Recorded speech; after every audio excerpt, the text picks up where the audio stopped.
एक बार फिर भाग 16। शेखर की मां अस्पताल से प्रिया को अपने घर ले आती है।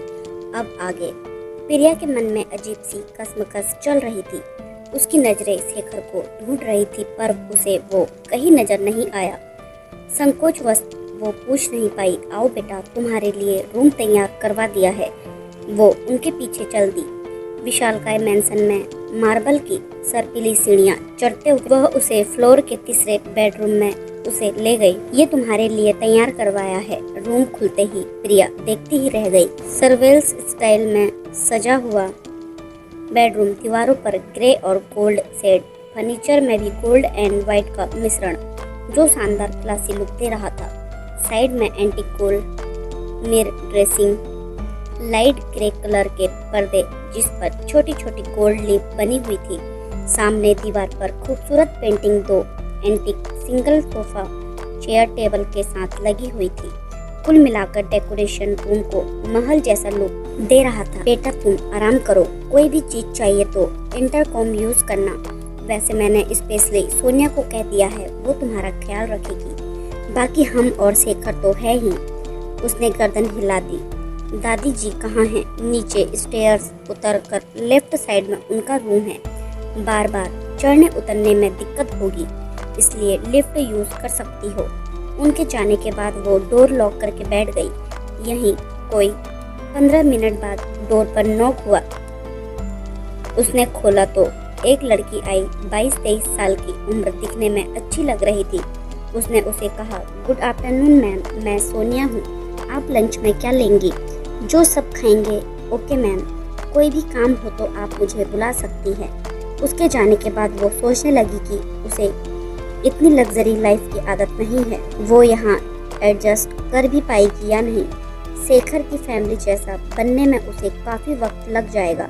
लंच के लिए सब इकट्ठे हुए। उसने दादी को प्रणाम किया। दादी ने आशीर्वाद दिया, सुरेखा तुम बहुत लकी हो, तुम्हें प्रिया जैसी बहू मिल रही है। हाँ ये तो है, वो प्यार से उसे देखकर मुस्कुराते हुए बोली।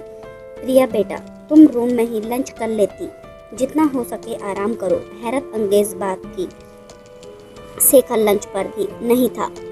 लंच खत्म करके रूम में आई तो दवा लेकर सो गई। देर शाम उठी, मैसेज चेक किए। शेखर का मैसेज था, आ रहा हूँ। शेखर की मम्मी ने उसे कहा, प्रिया चाय साथ पियेंगे। उन्होंने आकर रूम का पर्दा सरकाकर ग्लास डोर खोल दिया। रूम से जुड़ी ह्यूज बालकनी थी। चाय वहीं पर लाई गई। चाय पीते हुए शेखर की मम्मी बोली, प्रिया डॉक्टर घर आकर ही तुम्हारी ड्रेसिंग करेंगे। जी मम्मी। प्रिया कुछ देर चुप रही, फिर उसने कहा कि मम्मी आप बुरा तो नहीं मानेंगी, आपसे एक बात पूछ सकती हूँ? हाँ पूछो मम्मी। आप हम दोनों की शादी के लिए तैयार कैसे हुई? मेरे और आपके बीच में स्टेटस का एक बहुत बड़ा फासला है। सच कहूँ प्रिया, तो मैं पहले तैयार नहीं थी, पर शेखर बहुत समझदार है। उसे तुम पसंद थी और हम उसे अच्छी तरह जानते हैं। वो एक परफेक्ट डिसीजन मेकर है। मम्मी क्या इस रिश्ते में जिद जैसी कोई बात है? नहीं, इतना मत सोचो, हम सब खुश हैं।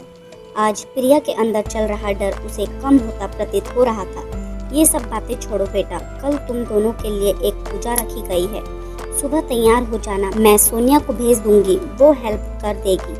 कपड़े अभी भिजवा दूंगी। सुबह तैयार होकर मेरे रूम में आ जाना।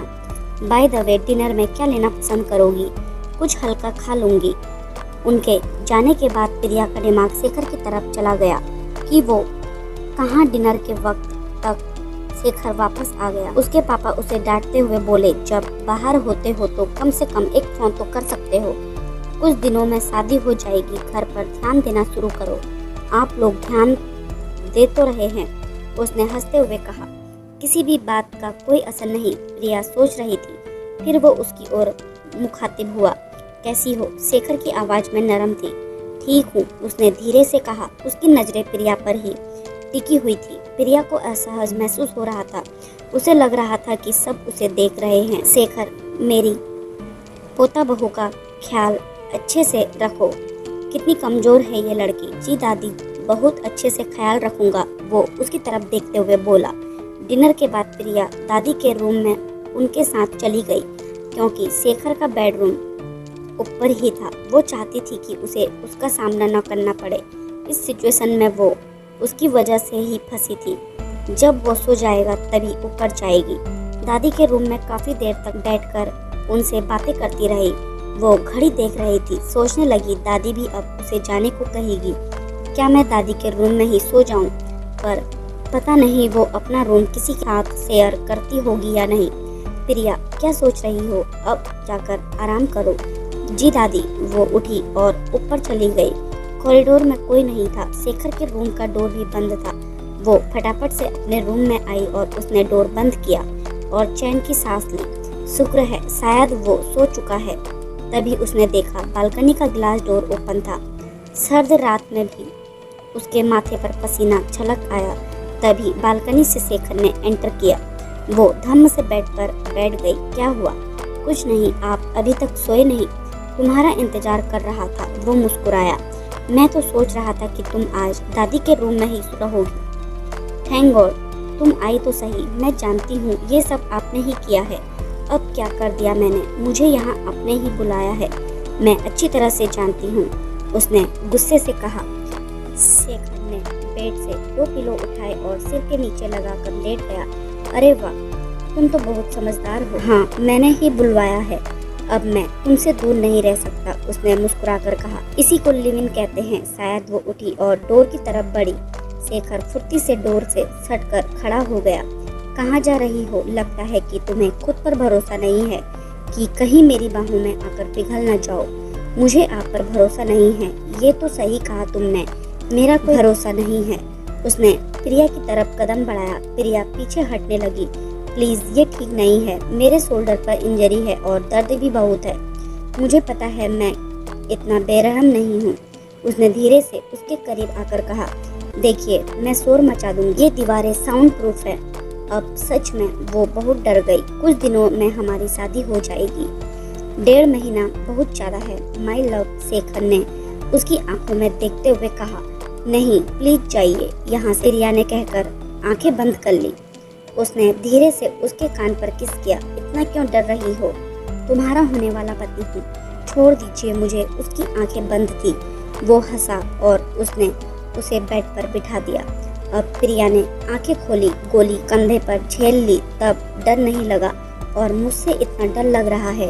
आप बहुत बुरे हैं, हद से ज्यादा बुरे। मैं कल ही यहाँ से चली जाऊंगी। ऐसे कौन परेशान करता है? अच्छा, मैं अब परेशान नहीं करूँगा। बिल्कुल नहीं। वो चुपचाप उसकी बगल में बैठ गया। तुम्हें लाने को मैंने ही मम्मी को भेजा था। पुलिस बहुत तेजी से काम कर रही है। वो जल्द ही पकड़ में आ जाएगा। तब तक हमें सावधान रहना होगा। वैसे इससे एक बात तो अच्छी हुई कि तुम यहाँ रहने आ गई। इंजर्ड होना अच्छी बात है क्या? प्रिया ने धीरे से कहा। एक बात कहूँ, लगने देती मुझे गोली? चुप रहिए, कुछ भी बोलते रहते हैं। हाय, ये पत्नी वाली अदा, सच में यही मुझे तुम पर हक का एहसास दिलाती है। उसने अपने दिल पर हाथ रख लिया। लगता है कि जब पत्नी बन जाओगी तो मुझे डरा धमका कर रखोगी। जाइए, मुझे नींद आ रही है। आपको ये एहसास नहीं है कि मैं दर्द में हूँ? मम्मी जी ने कहा है कि सुबह पूजा के लिए जल्दी उठकर तैयार होना।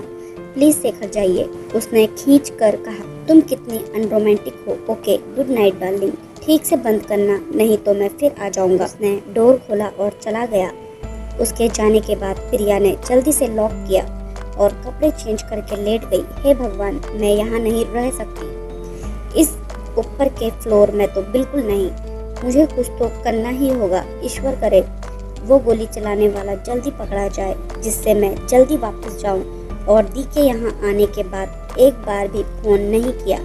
सोचते सोचते उसे नींद आ गई। इससे आगे क्या होगा जानने के लिए हमारे चैनल पर बने रहें और हमारे चैनल पर नए हैं तो चैनल को लाइक शेयर सब्सक्राइब करना ना भूलें। धन्यवाद।